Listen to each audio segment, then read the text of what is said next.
আসলে শীতের দিন আসলেই আমার মনটা জানি কেন খিচুড়ি খিচুড়ি করে। আর এভাবে সবজি খিচুড়ি রান্না করলে আমার ঘরে সবাই মন ভরে খায়। তার জন্য আজকে আপনাদের কাছে রেসিপিটা শেয়ার করব। আসসালামু আলাইকুম, আপনারা সবাই কেমন আছেন? আশা করি যেখানে আছেন সকলেই ভালো আছেন। আরও একটা ডেলি ব্লগে আপনাদের সকলকে স্বাগতম।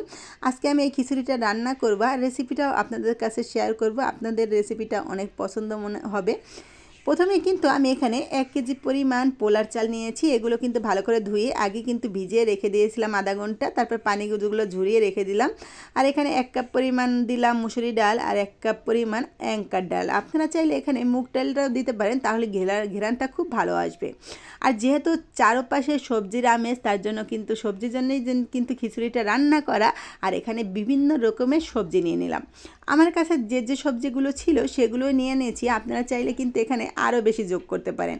আর এখানে কিন্তু সবজির পরিমাণটা খুবই বেশি দিয়েছি। আসলে বাচ্চারা সবজি খেতে পছন্দ করে না, কিন্তু এভাবে খিচুড়ি রান্না করে দিলে বাচ্চারা অনেক পছন্দ করে। তার জন্যই কিন্তু আমি প্রায় এরকম সবজিগুলো রান্না করি। তারপর চুলার ভিতরে বড় একটা পাতিল বসিয়ে দিয়ে পাতিলের ভিতরে কিন্তু পরিমাণ মতন তেল দিয়ে দিয়েছি। তারপর কিন্তু লবঙ্গ আর দিলাম দারচিনি দিয়ে, তারপর পরিমাণ মতন পেস্ট দিয়ে দিলাম।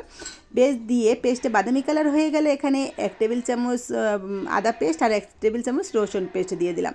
তারপর হালকা একটু ভেজে এখানে কিন্তু পরিমাণ মতন পানি দিলাম। এখন দিলাম এক টেবিল চামচ দিলাম হলুদের গুঁড়ো, 2 টেবিল চামচ দিলাম মরিচের গুঁড়ো। আর এখানে একটা মশলা, এটা কিন্তু আমার স্পেশাল মশলা। এখানে কিন্তু সব কিছু দিয়েই গরম মশলার গুঁড়োটা করা। আর এটা দিয়ে কিন্তু আমি মাংস, খিচুড়ি যে কোনো জিনিস রান্না করলে এটা দিই। তারপর ভালো করে কষিয়ে এখানে কিন্তু ওই বুটের ডালটাকে দিয়েছি। আসলে বুটের ডালটা আমি আগে থেকে একটু ভিজিয়ে রেখেছিলাম, তারপর ভালো করে ভেজে নেয়, তার জন্য আমি আগে এই বুটের ডালটা দিয়ে কষিয়ে নেব। বুটের ডাল কিন্তু সেদ্ধ হতে একটু সময় লাগে, তার জন্য কিন্তু আগে দেওয়ারই চেষ্টা করলাম, আগেই দিলাম। তারপর দেখি হালকা হালকা এটা সেদ্ধ হয়ে গেছে। তারপরে এখানে আমি সবজিগুলো দিয়ে দিলাম। এখন পর্যন্ত কিন্তু আমি এখানে মুসুরি ডাল দিয়ে এই সবজিটা একটু হালকা আমি কষিয়ে তারপরে কিন্তু মুসুরি ডাল দিলাম।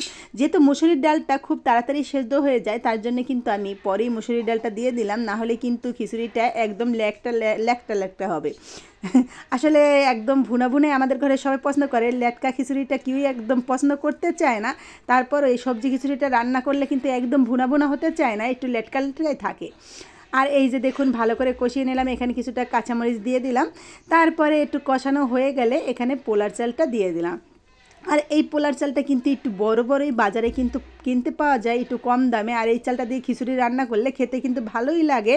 এই যে দেখুন এখন ভালো করে পোলার চালটা দিয়ে ভালো করে একটু কষিয়ে নিতে হবে। এই যে দেখুন এই পর্যায়ে কিন্তু চুলার আঁচটা মিডিয়ামে রাখতে হবে, না হলে কিন্তু পুড়ে যেতে পারে নিচ দিয়ে। যেহেতু সবজি বেশি দেওয়া, তার জন্য কিন্তু পুড়ে যাওয়ার সম্ভাবনাটা বেশি থাকে। তারপর ভালো করে কষিয়ে এখানে কিন্তু পরিমাণ মতন পানি দেব। যেহেতু সবজি খিচুড়ি একটু হালকা হালকা লেটকা খিচুড়ি লেটকায় ভালো লাগে, একদম ভুনা ভুনা কিন্তু সবজি খিচুড়ি হতে চায় না।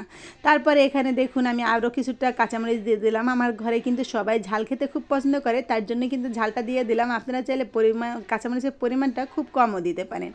তারপর কিন্তু আমি এটা ঢাকনা দিয়ে ঢেকে দিলাম। তারপর কিছুক্ষণ পর উঠিয়ে দেখেছি কি অবস্থা। তারপরে এই ভিডিওটা একদম স্কিপ হয়ে গেছে, আপনাদের সাথে শেয়ার করতে পারলাম না। এখন ফাইনাল লুকটা আপনাদের কাছে শেয়ার করি, দেখুন কতটা সুন্দর হয়েছে। আজকে কিন্তু আমরা মুরগি রান্না করছি, আর কিন্তু এই খিচুড়িটা রান্না করছি। কেমন হয়েছে অবশ্যই আপনারা কমেন্ট করে জানাবেন। আর এই যে দেখুন ফাইনাল লুক কেমন হয়েছে, আসলে ভালোই হয়েছিল। খেতে কি যে এতটা মজা হয়েছে।